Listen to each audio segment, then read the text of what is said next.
जला के भस्म कर उसे जो क्रूरता का जाल है, जला के भस्म कर उसे जो क्रूरता का जाल है, तू आरती की लो नहीं तू क्रांति की मिसाल है। आप सभी देशवासियों को यूनिटी हिंदुस्तान की तरफ से अंजन सिंह राजपूत का नमस्कार।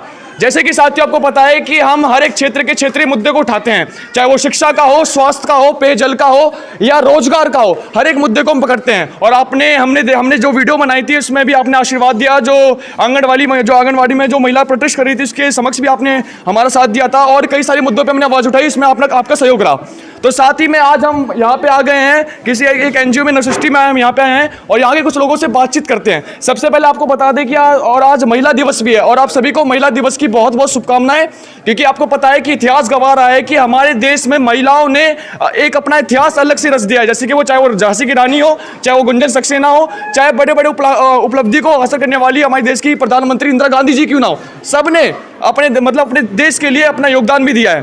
तो आज वैसे ही आज महिला दिवस है तो देख सकते हैं कि कई सारी महिला यहाँ पे बैठ रखी है और कई सारे यहाँ पे युवा भी बैठ रखे हैं, जिसके ऊपर अपने परिवार की जिम्मेदारी है, अपने देश की जिम्मेदारी है। और आज यहाँ पे हम शूट करने के लिए आए वीडियो, तो उसके कई सारे उद्देश्य हैं। पहला उद्देश्य महिला सुरक्षा का है, दूसरा उद्देश्य जिस नौजवानों को अभी रोजगार की आवश्यकता है वो रोजगार के लिए भी यहाँ पे नौजवान आए हैं और अपना इंटरव्यू दे रहे हैं। तो इसी के समक्ष आज हम इसी मुद्दे पे बात करते हैं। तो सबसे पहले यहाँ की हेड मैडम से हम बात करने का प्रयास करते हैं, उसके बाद हम कुछ लोगों से बात करेंगे। सबसे पहले बहुत बहुत शुभकामनाएं मैडम हमारे चैनल में आने के लिए। आपका कैसी हैं आप? आपको बहुत बहुत शुभकामना आज अंतर्राष्ट्रीय महिला दिवस के अवसर पर। अच्छा, तो मैम आज ये कार्यक्रम करवाया जा रहा है तो उसका उद्देश्य क्या है आज? एक्चुअली आज तो अंतर्राष्ट्रीय महिला दिवस है, पर मेरा ये मानना है कि हर दिन महिलाओं का दिन है। अच्छा। और इसलिए आज हम लोग महिलाओं के साथ एकत्रित होकर उनके जो अधिकार है उन लोगों को किस तरह से अपने जीवन में आगे बढ़ना चाहिए उसके ऊपर हम लोग चर्चा कर रहे हैं। बहुत सारे ऐसे प्रोग्राम हैं जो महिलाएं अगर उसके साथ जुड़ती है तो लाइफ में उनको आगे बढ़ने के लिए एक रास्ता मिलता है।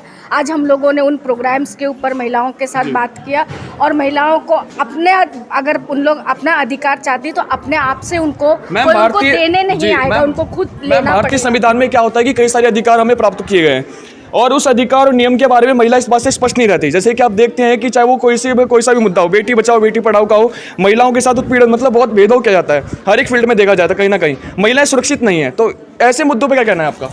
महिलाएं सुरक्षित नहीं है, पर महिलाएं अगर चाहे तो वो उन सारे मुद्दों के ऊपर वो बात कर सकती है, क्योंकि ये सब कह के महिलाओं को चार दीवारी के अंदर में रखने का भी एक राजनीति है। जैसे ही महिलाएं घर से निकलने लगती है तो उसके लिए इतनी सारी पाबंदियां, इतनी सारी डर क्रिएट कर दी जाती है कि वो आगे ना बढ़े। तो हम लोग ये भी कहते हैं कि इस तरह की डर को हमें खुद ख़त्म करना है और हमें अपने जीवन के लिए हमें आगे बढ़ना है और हमें किसी भी तरह के ऐसे डर को पीछे छोड़ना है, क्योंकि अब वो ज़माना नहीं है कि घर के अंदर आप डर के बैठ जाओ और आप सिसकते रहो। अब वो सिसकने का ज़माना चला गया है। धन्यवाद मैडम आपका बहुत बहुत। अच्छा मैडम ये बताइए आप कि अभी क्या होता है कि महिला क्या कहा जाता है कि महिला चार दीवारी के अंदर ही रहती है, ठीक है, और आजकल यदि महिला किसी फील्ड में जाने का प्रयास करती है तो उसके ऊपर सबसे पहले एक आरोप लगाया जाता है। जैसे कि वो रात में जॉब करके जब घर पे आती है तो उस पर कहते हैं कि वो उसको किसी और मतलब अपशब्द का इस्तेमाल किया जाता है कि वो महिला ठीक नहीं है। तो ऐसे मुद्दे पर आपका क्या कहना है? मेरा ये कहना है कि जब भी कोई इंसान लीग से हट के काम करता है, चाहे वो स्त्री हो या पुरुष, तो समाज ने हमेशा में उससे उसके चरित्र पे प्रश्न चिन्ह लगाया है। और खास करके जैसा भी रीना मैम भी बता रही थी कि जो ये प्रश्न चिन्ह लगता है वही एक डर क्रिएट कर देता है जिसकी वजह से महिलाएं आगे नहीं निकल पाती हैं। तो हमें उस डर को जो अंदर में बैठा हुआ है उसको झकझोरने की ज़रूरत है और उसको झकझोरने के लिए ये जो डिफरेंट पायदान दिख रहे हैं कि सामाजिक सुरक्षा योजनाएं, फाइनेंशियली इंडिपेंडेंट करने की बात है, सुरक्षा की बात है, उन सब से हमें इनको जोड़ना है और इनको आगे बढ़ाना है। मैम केंद्रीय स्तर पे कई सारे नियम निकलते हैं, कानून निकलते हैं, लेकिन वो क्षेत्रीय स्तर पे वो नियम पहुंच नहीं पाते हैं। तो इसके उद्देश्य से आप मतलब हर जगह जा के मतलब प्रचार कर रही है कि महिला अपने अधिकारों के प्रति जागरूक रहे। महिलाएं अधिकार के प्रति जागरूक भी हों और साथ ही साथ जो भी दिक्कतों का सामना वो करती हैं, क्योंकि हम मुख्यतः देखते हैं कि जो समाज है, विभाग है, सरकारी विभाग जो बने हुए हैं वो ज़्यादातर पुरुष प्रधान है और वहाँ पे एक महिला अगर स्कीम के से जुड़ने के लिए जाती है तो उनको अलग अलग तरीक़ों का परेशानियों का दिक्कत करना होता है। जैसे कि आवेदन भरने में उनको दिक्कत आती है, स्पष्ट जानकारी नहीं होती है, अलग अलग तरीके के लोगों के साथ मिलना, तो उन सब में एक विश्वास जो जमाना है, उन लोगों को जो आवेदन बनने में उन्हें सटीक बनाना है कि वो एक महिला अगर किसी योजना से जुड़ती है तो वह अपने साथ 10-15 महिलाओं को लेके आगे बढ़े। बहुत बढ़िया, ताली बजनी चाहिए इनके लिए। बहुत बढ़िया कि एक बात बिल्कुल सही है कि अब महिला जो है अब शांति नहीं रहेगी कि वो केवल 4 दीवारी के अंदर ही बंद नहीं रहेगी। महिला जिस प्रकार से पुरुषों को अधिकार दिया गया है, जिस प्रकार से पुरुष अपने जीवन है उसको सही ढंग से जी पाते हैं, उसी प्रकार से महिलाओं को भी हक होना चाहिए कि वो अपने जीवन में कुछ करे और हमें फिर से झांसी की रानी जैसे महिला हमारे देश को मिले। तो और भी लोग हैं, उनसे ही बात करते हैं। सबसे पहले हम सर से ही बात करने का प्रयास करते हैं। जी सर नमस्कार, क्या नाम है आपका? आदित्य।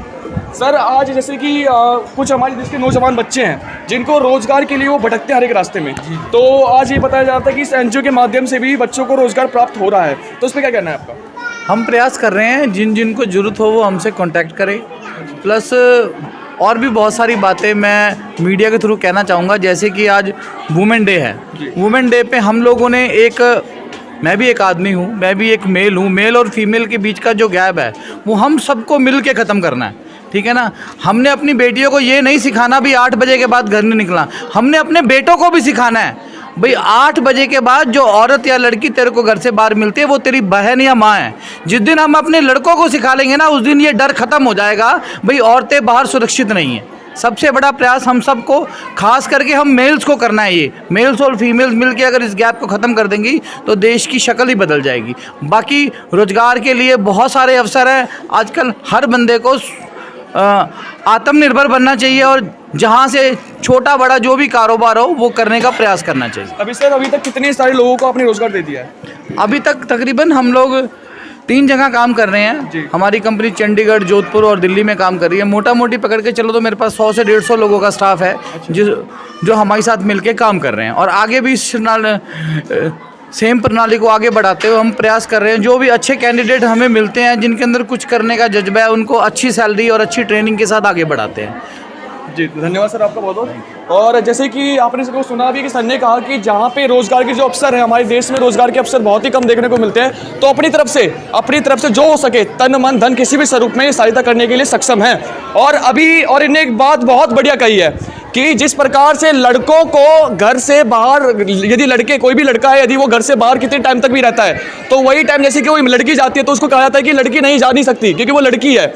जितना अधिकार लड़कियों को मिलना चाहिए, लड़कों को मिलना चाहिए, उतना अधिकार लड़कियों को भी मिलना चाहिए। ये हमारे भारतीय संविधान में संक्षिप्त रूप से बताया गया है।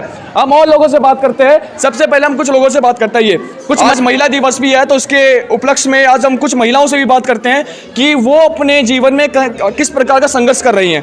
तो ये हम बात करते हैं। ये जी नमस्कार, क्या नाम है आपका? मेरा नाम दीपमाला है। थोड़ा तेज बोलिए, महिलाओं की शक्ति केवल धीरे तक होती है क्या? तेज बोलिए, तेज। दीपमाला है मेरा नाम। दीपमाला, अच्छा कहाँ पे रहती है? यहीं पे रहती हैं आप? नहीं, मैं मैदानगढ़ी में रहती हूँ। अच्छा मैडम, ये बताइए कि आजकल महिला अपने आप को समाज में सुरक्षित मानती है या नहीं मानती है? जी नहीं, बिल्कुल भी नहीं, बहुत कैसे? कम है। क्योंकि यही है, हर जगह लेडीज़ को यही डर रहता कि मैं अकेले जाऊंगी, कहीं मेरे साथ कोई घटना ना घट जाए, कोई हादसा ना हो जाए, इसलिए बहुत कम लेडीज़ अपने आप को सुरक्षित समझती है। अच्छा ये बताइए आप, जैसे आपने अपने बच्चों को, लड़कों को कह रखा है कि आप खुले तौर पे कुछ भी कर सकते हैं, उसी प्रकार से लड़कियों को भी आपने फ्रीडम दिया है? बिल्कुल दिया है। जी। समाज वाले कहते नहीं लड़की है क्या करेगी? ऐसा कुछ नहीं है, बिल्कुल हमने फ्री दे रहा है। हम फ्री है तो वो भी फ्री होने मिलेगा। देखिए इन्हें बहुत बढ़िया बात कही है, ताली होनी चाहिए इनकी बातों पर। तो अभी ये है कि मैं सबसे निवेदन करता हूं कि और पेरेंट्स से भी निवेदन करता हूं जो कि ये सोचते हैं कि अब केवल लड़के ही हैं तो लड़के ही बहुत कुछ करेंगे, क्योंकि अब समय में ये कलयुग है, यहाँ पे लड़कियां बहुत बड़ी बड़ी उसने उपलब्धि दे रखी है। हम एक सर से और बात करते हैं, ये कुछ बता रहे थे। हाँ जी सर नमस्कार जी, क्या नाम है आपका? जी सर, आगे जी सर।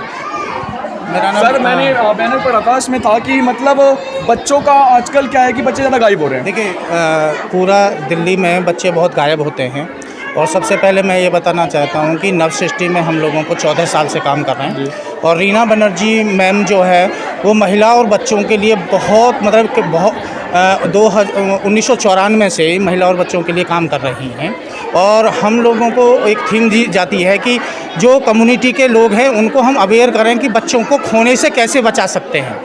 बच्चों को खोने के बचाने के जो है सबसे पहले ये है कि बच्चों को घर से बाहर ना भेजें, बच्चों को आधार कार्ड बना हुआ होना चाहिए, बच्चों को 1098 जो हेल्पलाइन है वो याद होनी चाहिए, बच्चों को 100 नंबर का ज्ञान होना चाहिए। उसके साथ साथ में है फिर महिलाओं की सुरक्षा, उसके बारे में भी हम बताते हैं कि महिलाएं सबसे पहले अपने आप को सुरक्षित करें। उसका उनको सुरक्षित कैसे होंगी, उनको अपने आप को सहायता कैसे पहुंचानी होगी, तो उसका ज्ञान उनको होना चाहिए। जैसे कि 181 है, यदि कोई भी हिंसा घर में होती है तो वो 181 पर कॉल करें, 100 नंबर पर कॉल करें, तो नहीं तो 960 में कॉल करें, जिससे कि उनको तुरंत सहायता मिल सके और वो अपना बचाव कर सकें। धन्यवाद सर, आपको बहुत बहुत धन्यवाद। तो जितने भी दर्शक इस वीडियो को देख रहे हैं, सबसे निवेदन करता हूँ इस वीडियो को शेयर कीजिए, ताकि जो महिलाएं घर में बैठ रखी है और जो अपने आप को कमजोर समझती है उन तक वीडियो पहुंच सके। मिलते हैं एक ऐसी वीडियो के साथ। अगर वीडियो अच्छी लगे तो वीडियो को लाइक कीजिए, चैनल को पहली बार सब्सक्राइब कीजिए। मिलते हैं एक ऐसी वीडियो के साथ। जय हिंद, जय भारत।